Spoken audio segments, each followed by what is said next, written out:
नमस्कार, आपका स्वागत है आपके अपने यूट्यूब चैनल पर। और आज हम गोदावरी नदी के बारे में चर्चा करेंगे।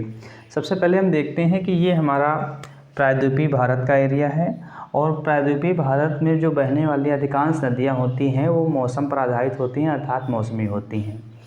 प्रायद्वीपीय भारत में बहने वाली जो गोदावरी नदी है वो सबसे बड़ी नदी है और गोदावरी नदी को जो दक्षिण की गंगा या वृद्ध गंगा के नाम से भी जाना जाता है।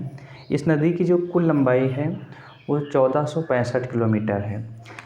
गोदावरी नदी का जो उद्गम है वो समुद्र से मात्र 80 किलोमीटर दूर नासिक ज़िले में त्र्यंबकेश्वर पहाड़ी से होता है और महाराष्ट्र राज्य से इसका उद्गम होता है और यहाँ से निकलने के बाद यह 1465 किलोमीटर की दूरी तय करती है और बे ऑफ बंगाल की खाड़ी में जाकर गिर जाती है। और इसकी कई महत्वपूर्ण सहायक नदियाँ हैं, जैसे प्राणहिता नदी, प्रवरा नदी, मंजीरा नदी, साबरी नदी, इंद्रावती नदी और किन्नर सानी नदी। ये इसकी महत्वपूर्ण सहायक नदियाँ हैं।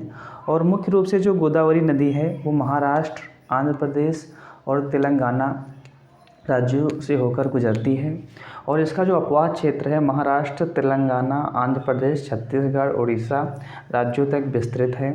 और इस नदी पर कालेश्वर लिफ्ट परियोजना, पोलावरम सिंचाई परियोजना, जयकवाड़ी परियोजना और श्री राम सागर परियोजनाएँ स्थित हैं। और जहाँ से गोदावरी नदी का उद्गम होता है वहाँ पर कुंभ मेला भी आयोजित किया जाता है।